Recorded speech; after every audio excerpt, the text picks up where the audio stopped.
Unspoken. Book 1 of the Obsidian Reach by Hope Happies. Chapter 5. The Gilded Cage. Elena had designed the seating chart for the grand dining room 11 months ago.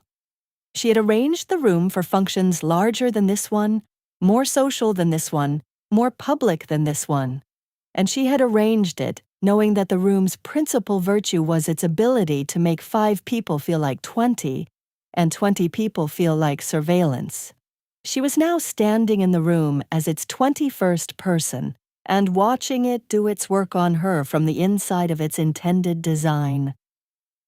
The 5 principal Thorn shareholders were seated along both sides of the table.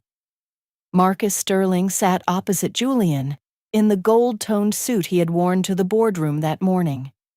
He had not been included in the original guest list. Julian had added him an hour before dinner. The addition was the point. Elena stood behind Julian's chair. The midnight blue silk of the gown was the gown she had worn at the Thorn Foundation fundraiser 8 months ago. Chosen from her own wardrobe tonight, without prompting, in a small private assertion that she was not wearing whatever the Thorn closet had sent up. The diamonds at her throat were the Thorn diamonds she had worn that morning. Julian had not sent them. She had put them on herself. That was a decision Julian had registered when he came out of the dressing room. He had not commented. She stood behind his chair because he had instructed her to, and because standing behind his chair in this specific room, in front of these specific 5 people, was the single most visible possible statement of the new arrangement, and she had decided, in the 11 minutes between his instruction and the moment of her appearance at the top of the staircase, that if she was going to stand behind his chair, she was going to do it with the composure of a woman who had chosen it. The choice was not available to her. The composure was. The cello arrangement she had picked for last night's gala was playing again, through the hidden speakers she had specified for the renovation 2 years ago. She had picked it for low-frequency unease. It was working on her as well as on the shareholders. She was registering, with a kind of detached professional amusement, that the room she had built had now been turned on her. "The transition," Julian said to the table, "will not be public-facing for another week. That's deliberate. Sterling will continue to appear in the formal corporate materials during that window. Nothing requires your action. The chair will circulate the full memorandum by Friday." A murmur. Holloway was reading a tablet. The woman to Holloway's right had not lifted her eyes from the tablecloth since Elena walked in. Marcus had not said anything yet. Julian turned in his chair and reached back. His hand settled on the small of Elena's back, above the cut of the gown, fingers spread across the bare skin. He did not look at her when he did it. He kept his attention on the table. The gesture was for the room. Elena felt the warmth of his palm against her spine, and felt at the same time the cool, climate-controlled air on the skin at the edges of it, and she felt her breath arrive at the top of her chest and stay there, and she registered that Marcus Sterling was watching. Marcus's face had not changed. That was what she noticed. A man whose face did not change during a gesture like this was a man whose face was absorbing the gesture for later use. Julian's thumb moved. Once. A small, unhurried stroke along the ridge of her spine that would have been invisible from any other angle at the table. It was not invisible to her. She reached down and took his wrist. She took it not roughly and not gently. She took it the way a woman takes a man's wrist when she is going to tell him, without saying anything, that the hand is going to stop. Her nails pressed once into the soft skin on the inside of his wrist, and she held. He did not remove his hand. He turned his wrist inside her grip.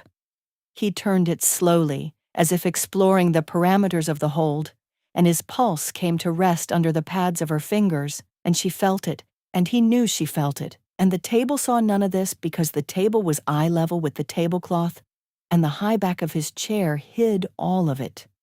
And for perhaps 3 seconds, the exchange between their hands was the only honest thing in the room. Then Julian took his hand back. He did it at a speed that suggested nothing had happened. "Elena," he said, loud enough for the table to hear, "would you go to the study and bring the folder from the second drawer? The shareholders have asked to see the land trust filings." It was a trap. She heard the trap, and she heard the trap being meant to be heard. He had said the shareholders have asked, and the shareholders had asked for nothing of the kind. Marcus, across the table, was suddenly paying attention with the particular stillness of a man being handed an opportunity he had been waiting for. "Of course, Mr. Thorne," Elena said. She let go of his wrist. She did not hurry. She walked out of the dining room at the unhurried pace of a professional who had been sent on an errand and had no reason to read anything into it. She was aware of Marcus's attention on her back until she passed through the double doors into the corridor. She was aware of Julian's attention on her back for longer than that. In the corridor, the sound of her heels on the obsidian tile came back at her at a precise interval she had not registered before. She did not slow. She did not accelerate.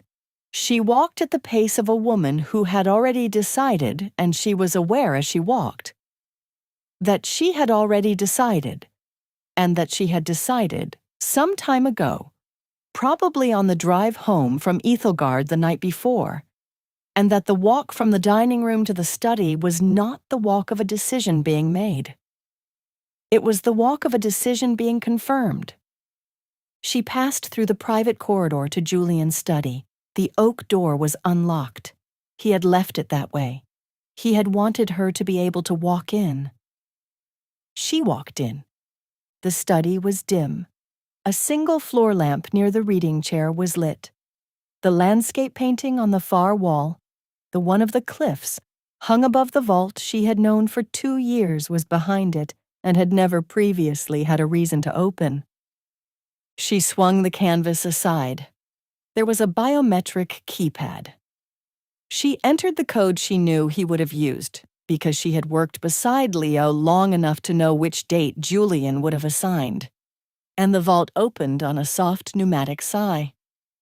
Inside were the digital certificates for the Thorne Family Trust, kept on a secure drive of Julian's own. There was an auxiliary port. There was a small physical folder of printed filings in the second drawer below, which was presumably what he had actually sent her for. Elena took the folder out of the drawer. She took the matte black drive Marcus had given her out of the small clutch at her hip, and she held it in her hand. And she looked at it for a moment in the amber light, and she put it back into the clutch. She did not approach the auxiliary port. She did not approach the port because she had decided not to approach the port, and the decision was not new in this moment. It had been made. "The light in here is always bad." The voice came from the direction of the bookshelf.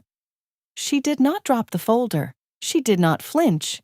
She had been waiting for him to speak from the moment she walked in because she had known he was there. The lamp being on, the door being unlocked, the specific quality of the silence had told her. She turned. Julian stepped out of the shadow. He had taken off his tuxedo jacket somewhere between the dining room and here. His tie was loose. He stopped at a reasonable distance from her, and he looked at the vault, which was open, and at the drive, which was not in the auxiliary port, and at the clutch into which she had just returned the drive. He looked at her. "I came down here," he said, "expecting to find you with the drive plugged in." "I know. You didn't plug it in." "No." He was quiet for a moment. He was not quiet in any particular register. He was quiet the way a man is quiet when he is revising a working hypothesis in real time and does not yet want to give away which direction the revision is going. "Why?" he said. "Because Marcus is a known quantity." He waited. Marcus's offer, she said, was predictable. A clinic in Luminara Peaks. Transfer under a different name. 48 hours. I have known Marcus for 3 years. I know what he does when he has what he wants. He closes accounts. And I don't. I don't know yet. That's not why you didn't plug it in. She looked at him. No, she said, it isn't. Then why? The quiet in the room was of a different quality now.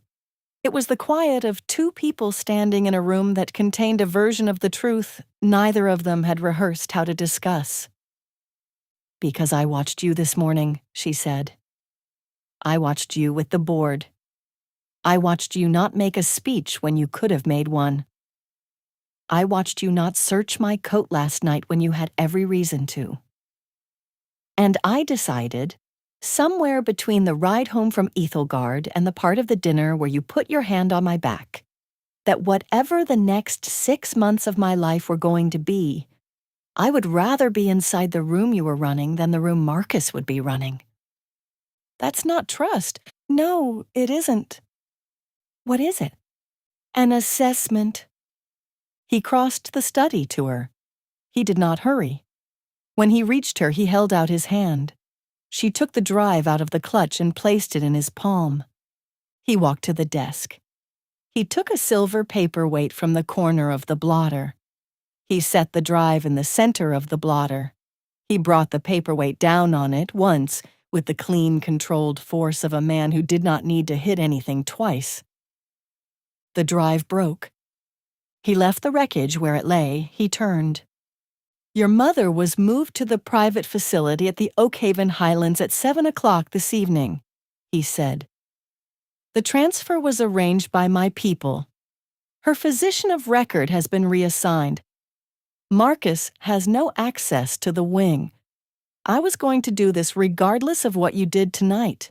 I'm telling you now because the assessment you just made deserves the courtesy of the full information." "You were going to move her anyway." "Yes." "Because you don't keep leverage you don't need." "Because I don't keep leverage I don't want." She looked at him. She was aware of the quality of the light. Amber, low, the single lamp. She was aware of the distance between them, which was the distance of a man who had destroyed the instrument of her betrayal 30 seconds ago, and had then, with the same economy of motion, eliminated the leverage that had made the betrayal possible in the first place. She was aware that the closure of these two circuits in sequence had left her, for the first time in 14 months, in a room that did not contain a version of herself being bought. "I'm not grateful to you, Julian," she said. "I didn't ask for gratitude." "What did you ask for?" He did not answer that immediately. He walked back to her and stopped at the distance he had stopped at in the elevator the night before. Technically polite, functionally not. And he looked at her with the look she had come to recognize as the most specifically dangerous of his looks, because it was the look of a man who had decided that what he wanted in the next 10 seconds was true. "An accurate read," he said. "Of what?" "Of what you're going to do next." "And what am I going to do next?" "I don't know yet." "Neither do I." The distance between them was still there. It had not closed. It had simply become, in the last half-minute, the single thing in the room that both of them were paying attention to. Elena was aware that her hands were no longer steady. She did not adjust for it. Adjusting for it would have been an answer, and the moment had not yet asked a question. Julian lifted one hand, slowly, the way he had moved toward her in the elevator, and placed the side of his knuckle against her jaw, at the hinge, where the pulse came closest to the surface. He did not take her face. He did not tilt it up. He held the side of his knuckle against the place where her pulse ran, and he kept it there. "Say no if you want to say no, Elena." She did not say no. He moved the hand from her jaw to the back of her neck, slowly, and he brought his mouth to hers. And the kiss that arrived was not the kiss the chapter had been building toward for 24 hours. It was quieter than that and slower and more specifically charged. He kissed her the way a man kisses a woman whose decision he has just been told, whose decision he has decided to believe, and whose terms, at the moment of the kiss, he is still in the process of learning. She kissed him back. She kissed him back because she had decided to kiss him back. In the same way she had decided not to plug in the drive, and the two decisions were parts of the same calculation, and the calculation had resolved. His hand at the back of her neck held her, not tightly. The other hand came up and found the place at her hip where he had put his hand at the dinner table, which was not the small of her back now, but the curve of the hip above the silk. And his thumb moved there once, and she was aware of the way the dress moved against her skin, and she was aware of his breath against her mouth. And she was aware that she was not afraid, and that the absence of fear was the thing most worth paying attention to. He pulled back first. He pulled back at the distance of a breath. He did not take his hand from her neck. He looked at her. "The shareholders," he said. "Yes. You should take them the folder." "Yes." He let her go. She took the folder from the desk. Her hand was not steady when she picked it up. She did not mind that it wasn't. She walked to the door of the study. At the door, she stopped, because there was one more thing she wanted to know. "You came down here expecting to catch me." "Yes." "What were you going to do?" "I hadn't decided." "And now?" "I still haven't decided."